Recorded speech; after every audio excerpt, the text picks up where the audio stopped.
আমার সামনে যে ব্যক্তিটি উপস্থিত তিনি হলেন এলাঙ্গিরি ইউনিয়নের স্বল্পহাত কুরবিলা গ্রামের অতি দারিদ্র একজন মানুষ।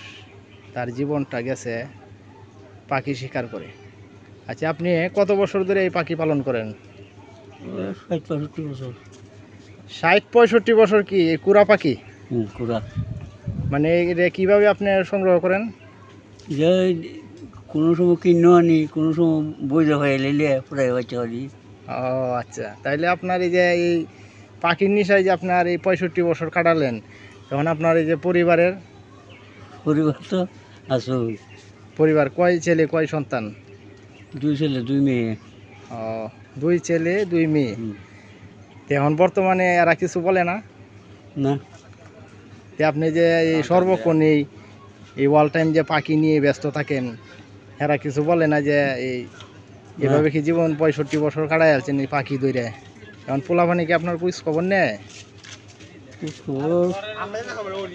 আমি টেহি টুহি আর বই বলে রে আমার কারণ নাই, সেজন্য এনে দেওয়া যায়। ও আচ্ছা, তাহলে এখন কি বাড়ির পক্ষে চাই নাই।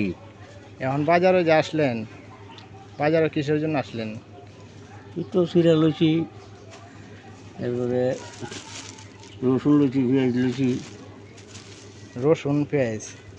তাইলে কি আপনার এই খাওয়ান বলতে গেলে এই বেশি অংশ চিরা খায় কি জীবনটা পার করছেন?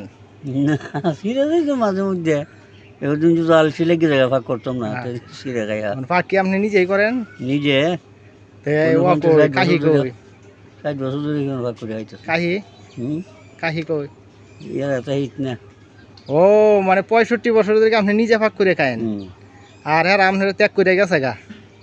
দিলাম তো গুই।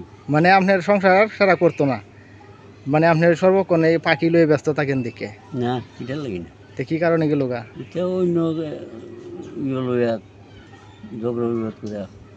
অন্য একটা প্রতিহিংসা। আর যাই হোক, এই দুপুরের রৌদ্রের মধ্যে চলে আসলেন, আপনাকে ধন্যবাদ। যাই হোক, ভালো থাকবেন, সুস্থ থাকবেন, এই কামনাই করি।